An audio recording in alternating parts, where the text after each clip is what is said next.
interesante hoy en día para cualquier ciudadano es conocer su patrimonio. ¿Cuánto vale su patrimonio? El patrimonio más importante de las familias se convierte en el inmueble, la casa, el hogar donde vivimos. Pero ¿cuánto vale mi casa? ¿Por qué es útil conocer el valor de mi propiedad, el valor de mi inmueble? Hoy vamos a hablar de este tema interesante: ¿cómo puedo evaluar un inmueble? Mi nombre es Javier Furlong y vamos a hablar de evaluación de inmuebles. En muchas ocasiones me han preguntado ¿cómo evalúas una casa? ¿Cuáles son los conceptos que utilizas?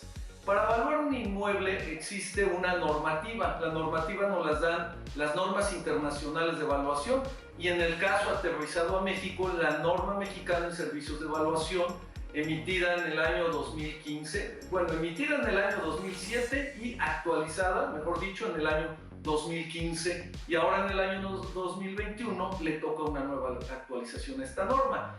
Esta norma, empatada con la norma internacional, quiere decir que no se contradicen, se complementan. La norma mexicana va acorde con las normas internacionales de evaluación.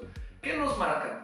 Nos marcan que para evaluar un inmueble necesitamos ocupar tres enfoques para evaluar.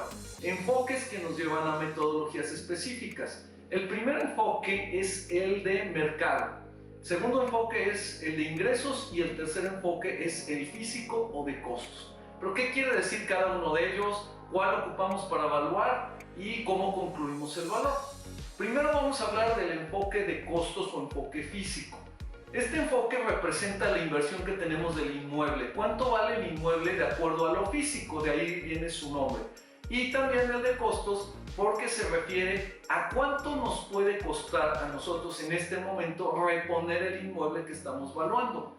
Y estamos calculando lo que le llamamos un valor neto de reposición, calculado a partir de cuánto me cuesta a mí volver a construir el mismo inmueble en las condiciones similares a las que tiene en este momento, con acabados similares, con los mismos o similares en el caso de que ya no existan los mismos materiales con los que fue construido, y esto lo aplicamos mucho a inmuebles antiguos.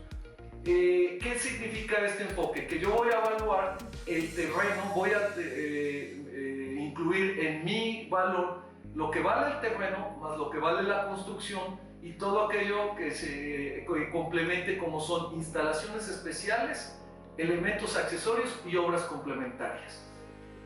Todo esto integra un valor por costos. Ocupamos el enfoque físico de costos y utilizamos un método de reposición. Este método nos lleva a lo que comentaba yo hace unos momentos, a cuánto es la inversión que tiene el inmueble. Entonces, básicamente esto nos lleva a uno de los métodos y al cálculo de un valor.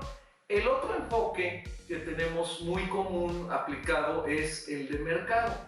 El de mercado se trata de un comparativo. En algunas normas internacionales hablan del método comparativo. Es comparar el inmueble, por ejemplo, una casa que estamos evaluando, con casas similares en la zona o en zonas similares, que tengan las mismas condiciones de infraestructura y de equipamiento urbano que la casa que estamos evaluando. Seleccionamos un grupo de comparables, es decir, otras casas que, como dije, sean similares a la que estamos evaluando, y hacemos un comparativo de valores. El valor lo expresamos en un valor por metro cuadrado en algunos casos lo más común es de área habitable, que incluye el terreno y la construcción. Quiere decir que nosotros podemos establecer, de acuerdo a un valor de venta, un precio de venta de otras casas, y de acuerdo a los metros que tienen de área habitable establecemos un valor por metro cuadrado, y ese valor lo pasamos a el inmueble que estamos evaluando. Quiere decir que si nosotros establecemos, por ejemplo, un valor de acuerdo a mis comparables de 10,000 pesos el metro cuadrado y tenemos en el inmueble evaluado 100 metros, con esa multiplicación obtenemos el valor. Pero no es tan fácil. Debemos de aplicar factores de homologación. ¿Qué quiere decir esto? Que nunca vamos a encontrar un inmueble idéntico al que estamos evaluando y siempre va a haber pequeñas diferencias.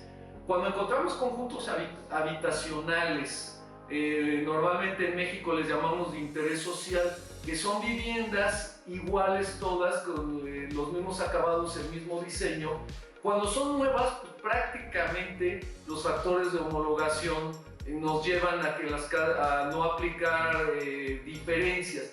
Pero cuando ya las casas tienen cierta edad, modificaciones que se pueden hacer de acuerdo al propietario o el estado de conservación o las modificaciones nos pueden llevar a diferencias.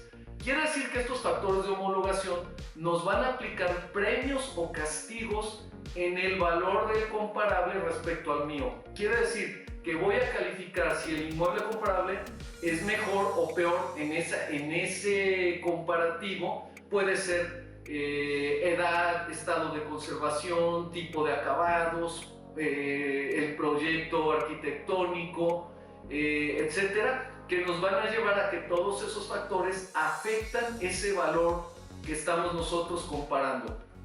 Hacemos un promedio del valor o una ponderación del valor de todos nuestros comparables y llegamos a ese valor comparativo por mercado. Entonces, ese es un segundo método. Comparamos mi inmueble con inmuebles que se venden. Y el tercer enfoque que nos lleva a un método de evaluación es el de ingresos. Yo lo que voy a hacer es darle valor al inmueble de acuerdo a lo que me genera de ingresos y por lo tanto de beneficios. ¿Esos beneficios de dónde vienen? Pues de la renta. Si yo tengo un inmueble y lo rento, esa renta neta que voy a recibir es el beneficio que le va a dar el valor al inmueble. ¿Por qué hablo de renta neta? Porque es la renta que cobro al inquilino y le descuento todos los gastos que pueda incurrir el inmueble. Por ejemplo, pago de impuestos, un impuesto predial que en el caso de México se paga por ser propietario de los inmuebles, y el mantenimiento que se le puede dar, los vacíos, que es ese periodo de tiempo que el inmueble puede estar sin rentarse. Yo tengo ese rendimiento que me llega a mí a través de la renta. Si yo calculo una tasa de interés, hago la operación inversa. Hago el cálculo, ¿cuánto necesito en este momento de capital para obtener ese rendimiento que me da la renta? Y en esa operación inversa obtengo el valor del inmueble. Y ese es el valor que me da el inmueble mediante los beneficios. En el caso de una casa habitación, los enfoques que más utilizamos para concluir en el valor son el de mercado e incluso el de costos. Cuando son inmuebles comerciales, cuando su vocación es la renta, por ejemplo, una plaza comercial que se diseñó y se construyó para rentar locales comerciales, el valor de capitalización de rentas, como se llama el método, por el enfoque de ingresos, es el método que va a ser más importante en la obtención del valor. ¿Qué me dice la norma? Que voy a concluir con alguno de los enfoques, el que se aplique al caso del inmueble, al tipo de inmueble o a las condiciones económicas, para poder determinar que ese es el enfoque más adecuado. O incluso podría yo hacer una ponderación con los distintos enfoques. Así es como obtengo yo el valor del inmueble. ¿Qué significan estos tres enfoques?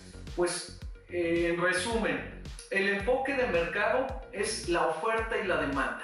El enfoque físico es la inversión que se tiene del inmueble. Y el enfoque de ingresos o el método de capitalización de rentas, pues es lo que vale el inmueble de acuerdo a los beneficios económicos que me genera.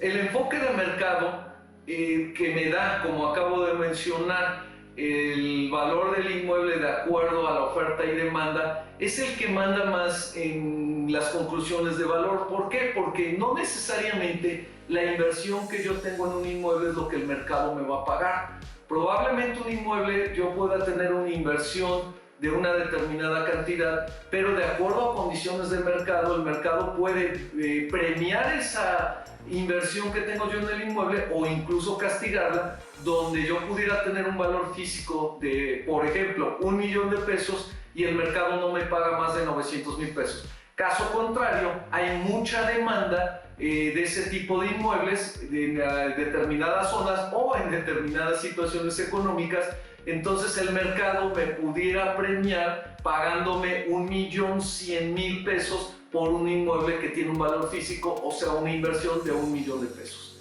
A grandes rasgos, esto es lo que hacemos para calcular el valor de un inmueble. Esto lo plasmamos en un documento cuando nosotros hacemos un avalúo para determinados usos. Lo más común es que nos pidan avalúos para garantías de créditos hipotecarios. Cuando se hacen créditos hipotecarios nos solicitan un avalúo porque el inmueble es la garantía del crédito y la institución debe estar segura de que si el cliente no paga el crédito, pueda rematar el inmueble y recuperar su dinero. Por eso manda a evaluar para saber qué monto puede prestar por ese inmueble para que pueda ser adquirido por alguna persona. También tenemos otros usos para los avalúos de inmuebles. Cuando alguien quiere comprar, pues puede mandar a hacer un avalúo para saber qué cantidad es la adecuada a pagar por ese inmueble. Cuando alguien quiere vender, también puede mandar a hacer el avalúo para poder determinar en cuánto vender al mercado en general. También los utilizamos para procesos legales, para juicios, para sucesiones, cuando se van a heredar los inmuebles, etc. Ese es el tema del día de hoy. Los invito a acompañarnos más adelante en algún tema interesante. Mi nombre es Javier Furlong. También los invito a suscribirse a mi canal y nos vemos de nuevo en otro tema interesante.